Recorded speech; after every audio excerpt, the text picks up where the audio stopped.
Fala, galerinha mais linda do YouTube! Meu nome é Ravena e está começando mais um Tutibio.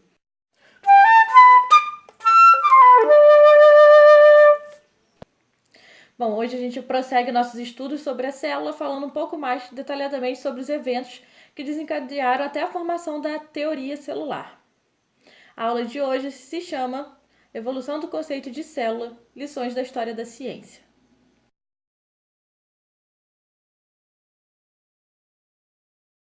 Nas escolas aprendemos que a célula caracteriza os seres vivos, compostos por elas e seus produtos. A célula é a unidade básica dos seres vivos, onde ocorrem as funções de respiração, digestão, excreção e etc.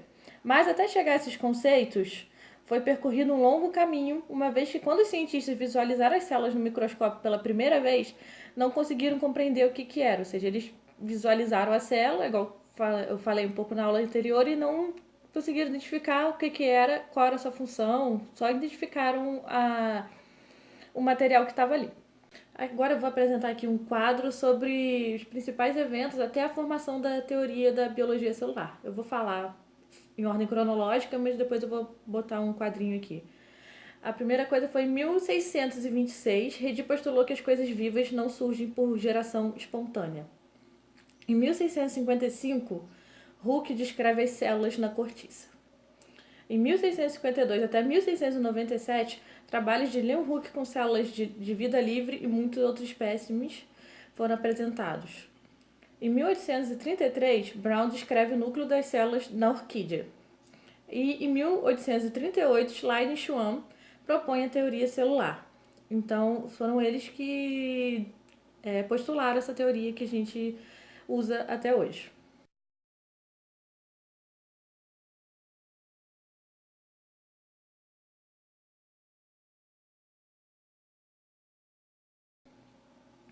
Então, quando a gente faz uma análise até a formulação da teoria celular, a gente nota que demorou mais de 200 anos desde a observação da célula no microscópio pela primeira vez até a formulação de uma tese.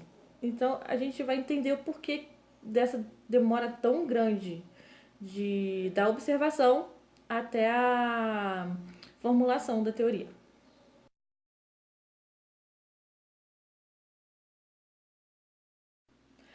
De acordo com a maioria dos historiadores, o descobrimento da célula data de 1667, com a comunicação de Robert Hooke na Royal Society de Londres. Já criado o método científico, esse era um ambiente no qual a ciência estava se desenvolvendo extraordinariamente, especialmente a física e a matemática. O método científico, o que é? Ele se baseia na dúvida, o essencial é duvidar da lógica do homem e fazê-la passar por um teste experimental. Nesse tempo, a atividade científica já se desenvolvia nas associações e academias de ciências, fora das universidades conservadoras ligadas ao Estado ou à Igreja.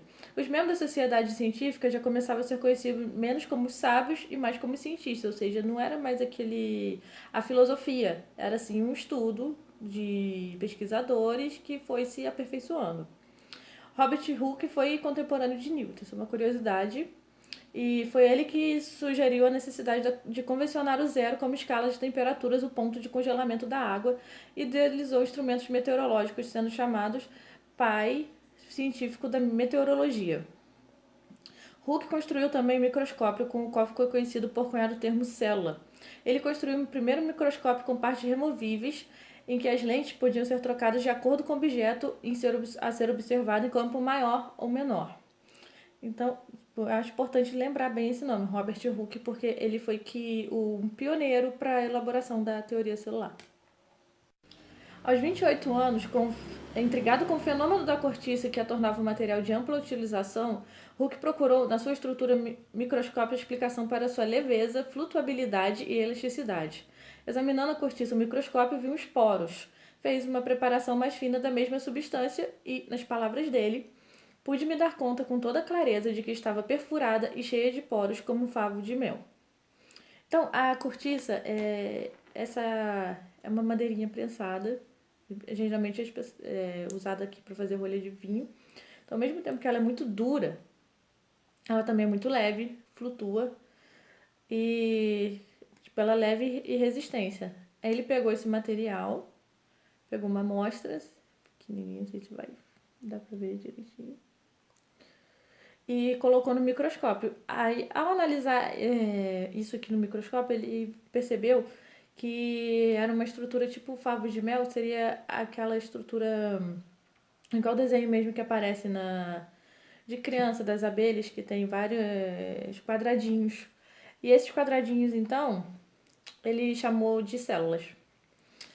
E então Hooke imaginava que esses poros como espaços alargados, divididos em diafragmas transversais. Contou que havia 60 dessas células situadas uma atrás da outra em 1/18 de polegada, ou seja, muito, muito pequeno. Aí, quando Hooke descobriu que a cortiça era parte da cobertura de certas árvores, lhe ocorreu examinar no microscópio diversos fragmentos de vegetais e descobriu que na polpa interna, na medula de diversas plantas, existia a mesma estrutura porosa. Ou seja, ele descobriu que as plantas compartilhavam algo em comum. Eu vou botar uma foto aqui depois. Ele estava observando a parede celular da planta, no caso. Mas só que ele interpretou as observações de uma maneira bem inesperada. Que, por um lado, ele procurou explicar as propriedades físicas do material, expondo sobre sua leveza, sua capacidade de compressão e sua impermeabilidade. Seria tipo esse material aqui da cortiça. Você pegar uma rolha, você vai ver que ela, ao mesmo tempo que ela é dura, ela também é macia. E ela é impermeável, ou seja, você coloca na água, ela flutua, ela não molha.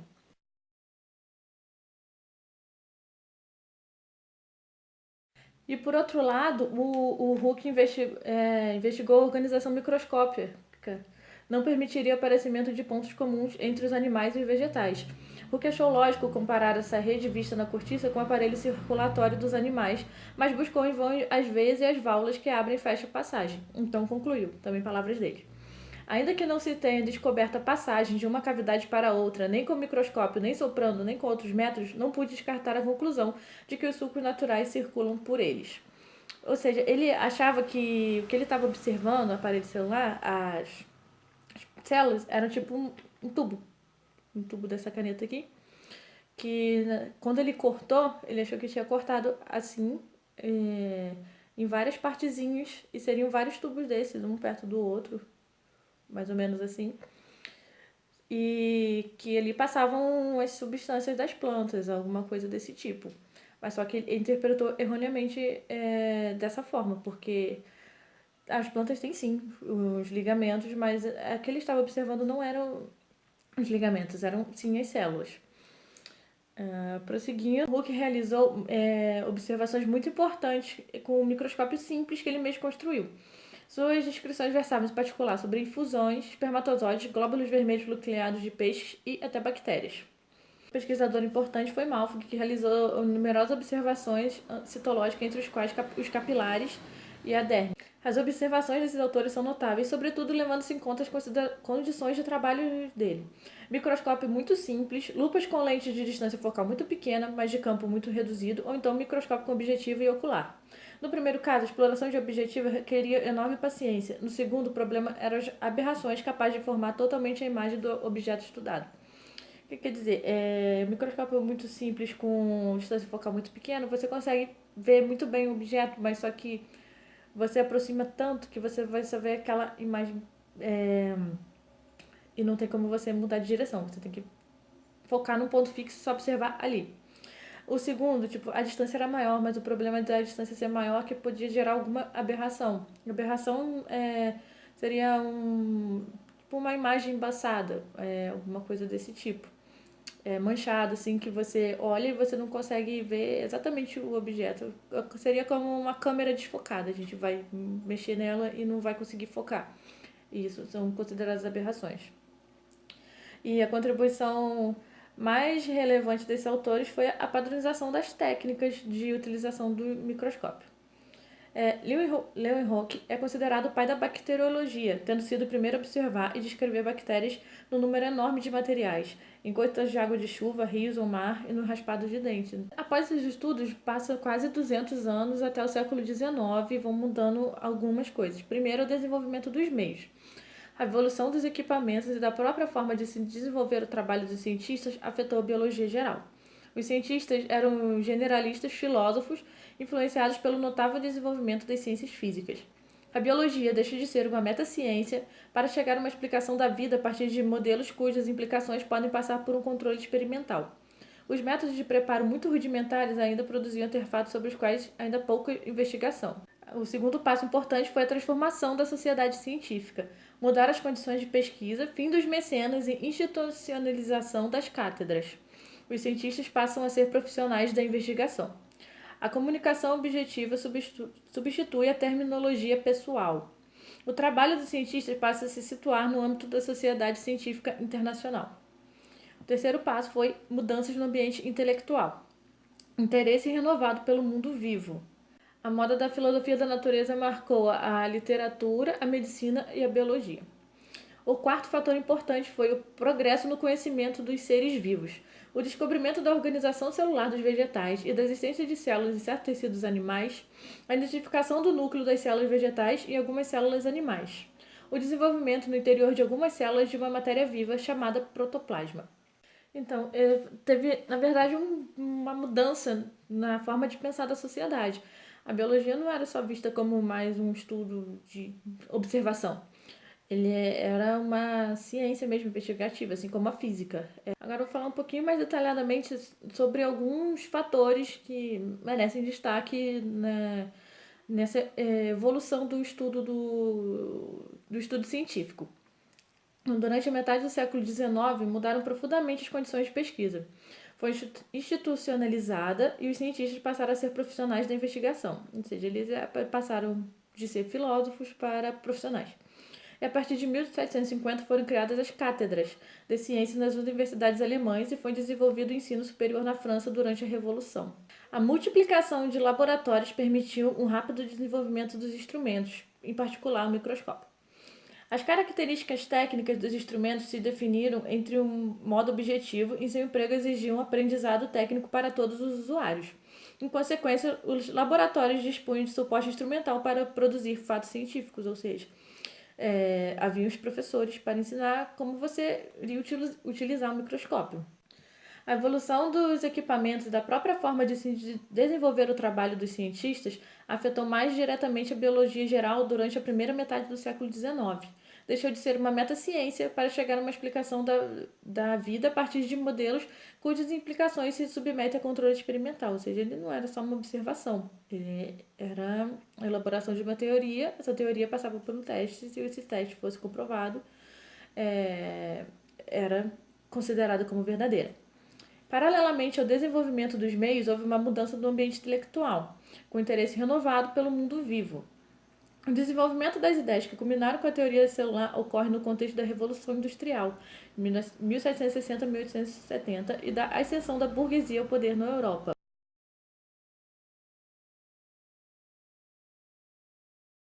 Agora, formulação da teoria.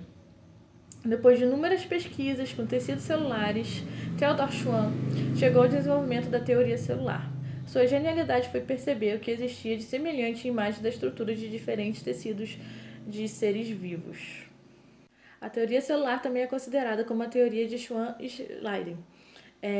Schleiden teve seus trabalhos com a observação de células vegetais e Schwann fez suas observações com células animais. Os dois se nortearam da mesma pergunta fundamental, que seria de onde se originam as novas células. Então eles pegaram amostras e foram observando, e depois de muitos estudos, inúmeras pesquisas, foi chegado ao desenvolvimento da teoria celular. E a teoria celular se baseia em vários aspectos. O primeiro todas as células se originam de células pré-existentes. As partes elementares mais diferentes dos animais e das plantas se desenvolvem de modo comum. Sua origem é a célula. As células se desenvolvem de diferentes maneiras para formar as partes constituintes do organismo. Segundo fator da teoria. Todos os seres vivos são feitos de uma ou mais células. Terceiro, a célula é a unidade básica da vida, a menor parte de um ser vivo que continua vivendo. Quarto, em cada tecido só se formam células novas onde penetram elementos nutritivos novos. Daí a diferença entre os tecidos que contêm vasos e os que não os têm. No primeiro, o fluido nutritivo se estende por todos os sentidos. Neste caso, as células novas parecem toda a espessura do tecido. Em tecidos carentes de vasos, o fluido nutritivo chega pela parte inferior, interna ou aderente, como ocorre na epiderme. O quinto fator é: as células são pequenos órgãos nos quais residem as forças que dirigem a reabsorção e a secreção. Em todas as superfícies absorventes aparece uma camada de células semelhantes que constitui o epitélio, rodeiam as vilosidades e são comparadas às células das esponjas das raízes das plantas. O sexto fator é: todas as células exercem sobre o citoblasto, ou seja, o núcleo da célula, uma ação química à distância, seria o metabolismo, que determina as secreções. Os vasos conduzem o líquido que se modificou e as células que compõem os canais das glândulas são os elementos modificadores. Então, essa publicação da teoria celular por Schwann assinala o início de um movimento que constrói progressivamente a biologia geral sobre as bases celulares, que seria o início da biologia celular. Então, espero que eu tenha conseguido passar um pouquinho sobre os caminhos que levaram à formulação da teoria celular para vocês. O material que eu estou usando é ainda o livro do C10 de Grandes Temas em Biologia. Então, se ficou alguma dúvida, dá uma olhada lá, dá uma lida para ter mais material mesmo para pesquisar. Tipo, eu falei aqui por alto, eu peguei os pontos que para mim eu suponho mais importante ter conhecimento. No livro ele vai falar mais detalhadamente.